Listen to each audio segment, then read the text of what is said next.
Assalamu alaikum students, welcome to Abit Academy and welcome to another chemistry lecture. So in previous lecture we discussed about mole mass calculations and in this video we will going to discuss about mole particle calculations.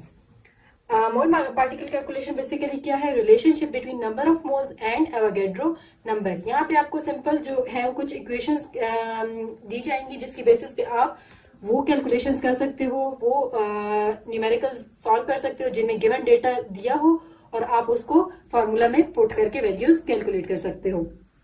हमें ये पता है 1 मोल हमारे पास किसकी equal है 6.02 × 10⁻23 particles. अब ये particles हमारे पास एटम भी हो सकते हैं, आयन भी हो सकते हैं और मॉलिक्यूल्स भी हो सकते हैं।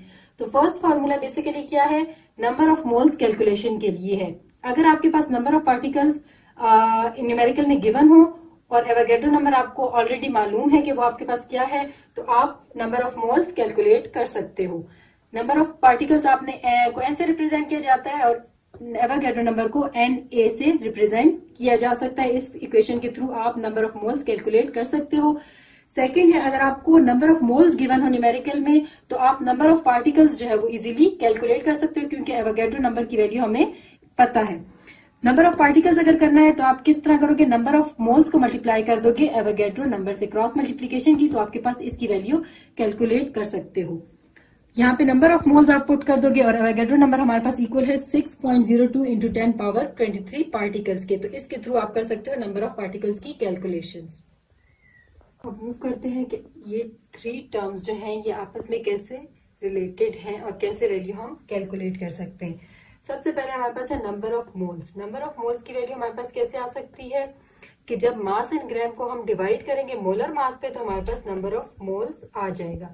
इसी तरह अगर नंबर ऑफ मोल्स को मल्टीप्लाई करेंगे मोलर मास से तो हमारे पास जो वैल्यू आएगी वो किसकी होगी, मास इन ग्राम की।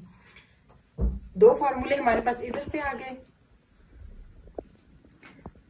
सेकंड है मास इन ग्राम और नंबर ऑफ पार्टिकल्स का रिलेशनशिप। उसमें हमारे पास कैसे वैल्यू आएगी कि नंबर ऑफ पार्टिकल्स को अगर हम डिवाइड करते हैं मोलर मास पे तो हमारे पास वैल्यू आ जाएगी मास इन ग्राम की। आपने देखना है ना कि हेड और टेल किस तरफ जा रहा है।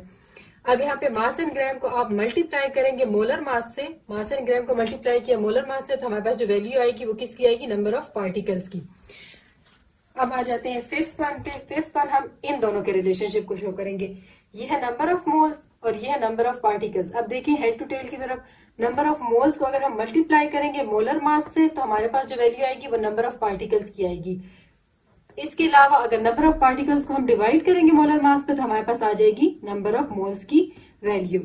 तो इसमें ये होता है, बात जो न्यूमेरिकल्स होते हैं उसमें आपको किसी एक की वैल्यू डायरेक्ट नहीं दी होती। फॉर एग्जाम्पल आपको मास इन ग्राम की डायरेक्ट वैल्यू नहीं दी हुई लेकिन आपको नंबर ऑफ मोल्स दिए हुए, तो आप पहले मास इन ग्राम को नंबर ऑफ मोल्स की वैल्यू से निकालोगे। अगर आपको नंबर ऑफ पार्टिकल्स की दी है तो आप उसके थ्रू नंबर ऑफ मोल्स की वैल्यू निकाल सकते हो।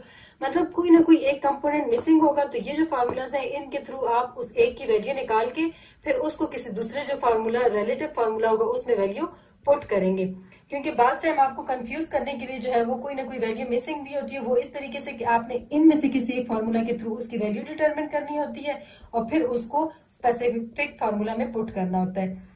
तो ये थोड़े से ट्रिकी क्वेश्चंस होते हैं। तो आपने ये क्या करना है, ये जो फॉर्मूला का जो सर्कल सा है आपने इसको अच्छी तरह याद करना है ताकि जब कभी आपको किसी एक की वैल्यू नहीं मिल रही, गिवन नहीं है, लेकिन इनमें से किसी उससे रिलेटेड किसी की वैल्यू गिवन है तो उसके थ्रू आप ये फार्मूला यूज करके वैल्यू कैलकुलेट कर सकते हैं। तो ये था हमारा यूनिट 1 का एंड। इंशाल्लाह नेक्स्ट वीडियो में हम यूनिट 2 स्टार्ट करेंगे और तब तक के लिए अल्लाह हाफिज।